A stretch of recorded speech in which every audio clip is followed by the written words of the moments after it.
Es probable que el nombre de Kira Steger no les sea tan familiar como el nombre de otras víctimas. La verdad es que este caso ha ocurrido hace más de 10 años en el estado de Minnesota, Estados Unidos, pero nunca tuvo demasiada popularidad. Incluso cuando es un caso increíblemente interesante y que puede despertar varias polémicas, como la condena del responsable e incluso sobre si este fue o no asesino. Pero no nos adelantemos y pasemos a conocer quién era Kira Steger, por su apellido de soltera. Kira Kay Steger nació el 19 de noviembre de 1982 en Des Plaines, una ciudad ubicada en el estado de Illinois, en Estados Unidos, dentro del matrimonio entre Marcy y Jay Steger. La verdad es que no existe prácticamente ninguna información disponible sobre la vida de Kira, cómo fue que creció o llegó a convertirse en la persona que era para el momento de los hechos. Dentro de lo poco que se puede encontrar de ella es que en el año 2001 terminó su educación secundaria en Everest High School, en la ciudad de Weston, en Illinois, por lo que se puede deducir que creció allí. Lo siguiente que se sabe con certeza es unos 9 años después, cuando en 2010 Kira contrajo matrimonio con Jeffrey Dale Trevino, más conocido por su entorno como Jeff. Cuando tenía aproximadamente 27 años, la pareja se casó y se estableció en St. Paul, una ciudad bastante grande, con más de 300.000 habitantes. Y a pesar de no ser originaria de ahí, Kira no tuvo problema en adaptarse a la vida en ese nuevo lugar. De hecho, dada su naturaleza amable, dulce y servicial, Kira se transformó en alguien querido en muy poco tiempo. Su trabajo en una tienda de ropa en el centro comercial Mall of America le permitió no solo hacerse amiga de sus compañeros de trabajo, sino que también terminaba conociendo a mucha gente gracias a su trabajo en atención al público. Según contaron quienes conocían a Kira, era una persona llena de luz y energía, que siempre tenía una palabra amable y de aliento para el otro. Era muy sencillo sentirse cómodo estando con ella. No era para nada común que alguien no le agradara a Kira. Algo en lo que sus compañeros de trabajo hacían énfasis era en que Kira era una persona extremadamente responsable y comprometida con su trabajo. Una muestra de eso era que nunca faltaba. Durante los primeros meses de 2013, se caracterizaron por ser de los inviernos más duros en toda la historia de St. Paul. La nieve era constante y hacía que trasladarse de un lado a otro fuera extremadamente complicado, por lo que en muchos lugares de trabajo la gente pedía licencia o simplemente las empresas decidían darles libres para evitar algún que tipo accidente. Kira, sin embargo, nunca hizo uso de esos días libres. Sin importarle lo mal que estuviera el clima, siguió yendo a trabajar durante todo el mes de enero y febrero, hasta que de pronto, un día sin previo aviso, avisó de que dejaba su trabajo. Se pueden imaginar cuán raro resultó esto. El 13 de febrero del año 2013 fue un día normal para Kira. Trabajó durante el día en el Mall of America. Cuando su turno terminó, su esposo estaba allí, esperándola, para tener una cita ahí mismo. No era algo demasiado sofisticado o especial, se trataba de poder disfrutar de un rato juntos. Así que decidieron comer en el restaurante de dentro, y tras cenar, se dirigieron al bowling que había allí mismo en el mall. Estuvieron allí un rato antes de volver a su casa en la calle East Iowa Avenue, donde planeaban ver una película. Hasta ahí no pasa nada que nos haga pensar que esa noche podría haber terminado de mala forma. Sin embargo, esa fue la última noche que alguien vio a Kira con vida. El jueves siguiente, en ese día, no se presentó a trabajar, algo que, como ya les he dicho antes, era muy extraño en Kira, y lo mismo se repitió al día siguiente. El 15 de febrero volvió a faltar sin avisar o decirle nada a sus compañeros, que ya estaban bastante preocupados desde el día anterior. Ya bastante extrañados con lo raro de la situación, varios de sus compañeros le escribieron y llamaron la atención en diversas ocasiones, pero sin obtener respuesta por parte de Kira. Ya bastante preocupado sobre la ausencia de la joven, uno de sus compañeros más cercanos decidió llamar a Jeff para averiguar si su amiga estaba bien o si necesitaban algo. La respuesta sorprendió a él y a todos sus compañeros. Según el relato de Jeff, Kira se había ido de su casa el jueves 14 de febrero, alrededor de las 9 de la mañana.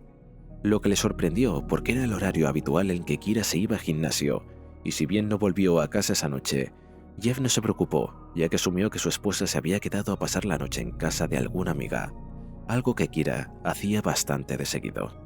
Jeff se acababa de enterar, supuestamente, gracias a la llamada de ese compañero, que su esposa no había llegado al trabajo ni ese día ni el anterior, por lo que cuando cortaron la llamada alertó a la policía por la desaparición de su esposa.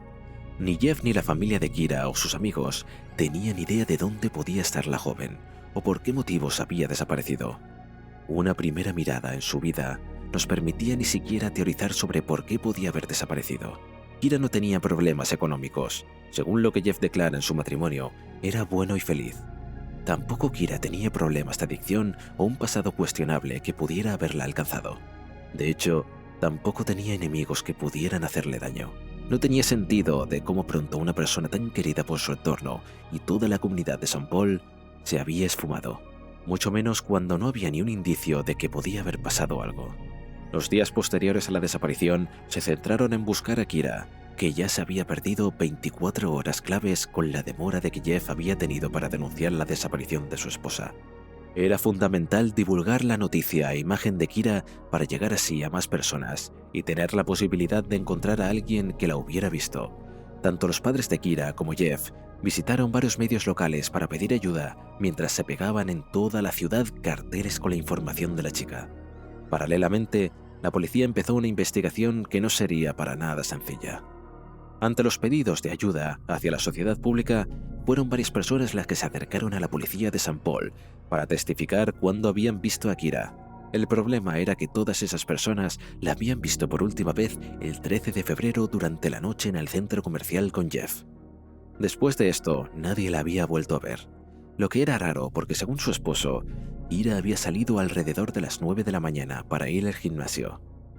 ¿Podría ser algo que lo hubiera pasado de camino a ese lugar? ¿O es que Jeffrey mentía? Los detectives habían confirmado la historia de los testigos gracias a las cámaras de seguridad del centro comercial en el que habían estado esa noche Jeff y Kira. En las cintas se los veía en los lugares que el hombre de 39 años había declarado. Incluso se los veía dejando el mall juntos, dirigiéndose al estacionamiento donde se subieron al auto blanco de Kira para dirigirse a casa. Quedaba entonces confirmar o refutar lo que Jeffrey había declarado sobre su mujer saliendo de su casa. Para hacerlo, buscaron en el vecindario donde la pareja vivía hasta dar con una cámara de seguridad en la casa de uno de los vecinos. Era una cámara fija en la calle que permitía ver la casa del matrimonio. No era una imagen de primer plano o en gran calidad, pero aún así, esa cámara proporcionó la primera vista real a la cual la policía accedió. En las cintas de seguridad grabadas en la madrugada del 14 de febrero, se veía exactamente a las 2:02 am cómo un auto blanco como el de Kira se estacionaba frente a la casa del matrimonio, mismo auto que abandonaba la casa a las 9 de la mañana, 7 horas después. Mientras la policía interrogaba a los vecinos sobre el auto y las horas en que éste aparecía en las grabaciones, se les dejó saber que en el Mall of America, donde Kira trabajaba, la seguridad privada del centro comercial había llamado a la grúa para que recogiera un auto abandonado que estaba en el estacionamiento desde el 14 de febrero. Se trataba ni más ni menos que del auto blanco de Kira, que a las 9 de la mañana había abandonado la casa del matrimonio Trevino. Un grupo de policías fue directamente al centro comercial para identificar el auto y analizarlo. Cuando lo abrieron, se encontraron con que el baúl del auto estaba lleno de sangre. La posibilidad de que Kira seguía con vida parecía cada vez más lejana y el descubrimiento del auto traía más preguntas que respuestas. ¿De quién era la sangre? ¿Cómo había llevado el auto hasta allí? ¿Había sido la propia Kira? Para intentar responder a estas preguntas, la policía volvió a solicitar las cámaras de seguridad del Mall of America y del vecino de los Trevino, esta vez enfocándose en la actividad en el estacionamiento el 14 de febrero. El análisis de las cámaras y su comparación le permitieron determinar que no había sido Kira quien se había subido al auto ese día a las 9 de la mañana, sino su esposo, quien vestido con ropa oscura y la capucha de su sudadera, había conducido el auto desde su casa hasta el centro comercial, donde estacionó el auto antes de bajarse y conseguir un taxi para volver a su casa. ¿Por qué Jeff había mentido? ¿Y por qué había dejado el auto de su esposa en el lugar de trabajo? Jeffrey comenzó a considerarse un sujeto de interés para la investigación. Todavía no existía la evidencia necesaria para que lo pudieran considerar como sospechoso, pero evidentemente había algo extraño en él. Literalmente le había mentido a la policía. Sin embargo, no demoraron demasiado en obtener más evidencia. Es importante tener en cuenta que todos estos hechos sucedieron de forma contemporánea, es decir, mientras un grupo de oficiales seguían las pistas de las cámaras y se esforzaban por entender la línea de tiempo tras los movimientos del auto de Kira, otros tantos policías y el grupo de rescatistas seguían buscando en la ciudad e incluso en el resto del estado por ella. Fue gracias a estos operativos de búsqueda por fuera de St. Paul que se obtuvieron más pruebas. La primera pista fue un rollo de cinta adhesiva que en el Keller Lake Regional Park, en la ciudad de Maplewood. Pegada en la cinta había fibras de cabellos humanos y también cabello blanco que correspondía a un animal, específicamente a un perro, como el perro blanco que Jeff y Kira tenían. Este descubrimiento estaba conectado a la desaparición de Kira, o eso creía la policía, y confirmaron su hipótesis cuando a poca distancia de ese primer descubrimiento encontraron una almohada llena de sangre, un buzo de abrigo y un sostén deportivo que, tras ser examinados, demostraron tener rastros del ADN de Kira. Esta evidencia, que se sumaba a las manchas de sangre encontradas en el vehículo de Kira, fueron suficientes para que la policía solicitara una orden de allanamiento para la casa de Jeff y Kira. Lo que encontraron allí confirmó la hipótesis de la policía. Kira no seguía con vida.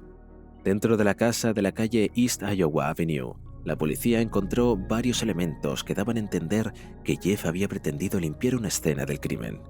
Junto a la secadora de la ropa, encontraron un canasto con varias toallas recién lavadas y además la remera de Arkansas Razorbacks de Jeff, remera que él mismo había declarado usar la noche de su esposa había desaparecido. Pero este lejos estaba de ser el descubrimiento más importante. A medida que fueron recorriendo la casa, encontraron 2 toallas que estaban manchadas de lejía, es decir, de un producto de limpieza. De hecho, también encontraron un lampazo, un balde y varios productos de limpieza que reafirmaban la idea de que Jeff había estado limpiando profundamente su casa por alguna razón. Sin embargo, esto tampoco fue el descubrimiento clave que hicieron. Ese lo encontraron en el dormitorio principal, en el que la pareja usaba como suyo. La escena era dantesca. Había sangre por todos lados. En la cama había varias, pero la más grande estaba en la alfombra y tenía la forma de la silueta de una persona, como si alguien hubiera estado desangrándose allí. Se encontró sangre en el living, en la cocina, en el baño, en los pasillos y escaleras. En otras palabras, toda la casa era una escena del crimen sangriento. El análisis más profundo de la casa permitió determinar que efectivamente la casa había sido limpiada y que las manchas correspondían a sangre humana. La cantidad de sangre en la casa y el auto de Kira era muchísima. No había forma de que quien hubiera perdido tanta sangre siguiera vivo. Y esto es muy importante, porque para entonces el cuerpo de Kira todavía no había aparecido.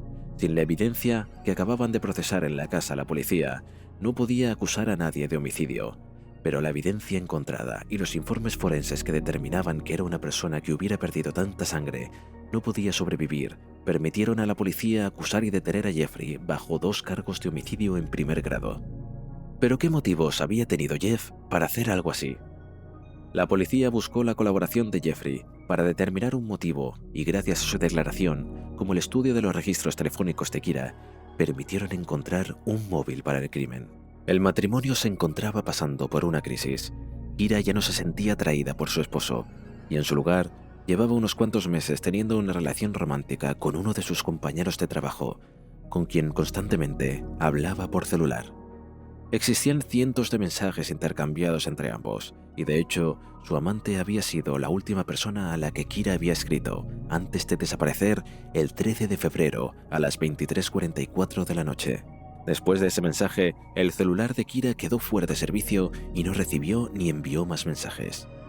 Según Jeffrey, la infidelidad no era una novedad reciente para él. En su declaración afirmó haber sido lo que sucedía desde antes, hace ya meses. Había empezado a sospechar cuando Kira pasaba noches enteras fuera de casa con supuestos amigos, por lo que lo enfrentó directamente sobre la situación, hasta que ésta admitió estar teniendo un amorío con uno de sus compañeros. Jeffrey incluso afirmó que había acordado intentar sacar su matrimonio adelante, y parte de esos esfuerzos era la cita que habían tenido el viernes 13 de febrero. Esto hizo que el motivo del crimen fuera todavía más claro para la fiscalía y la policía, quienes determinaron que Jeff había perdido la cabeza esa noche al ver que su esposa seguía escribiéndose con su amante mientras tenía una cita con él. Sin el cadáver, no podían determinar de qué manera había asesinado a Kira ni los detalles, como su hora de la muerte exacta, pero aún así se le acusó oficialmente por asesinato de su esposa. El proceso judicial inició todavía sin haber sido hallado el cuerpo de Kira, que fue localizado a principios de mayo, más de 2 meses después de su desaparición. El mismo fue hallado en Mississippi, desnudo y con un trozo de cinta adhesiva en el cabello, justo como la cinta que semanas antes se había encontrado en Keller Lake.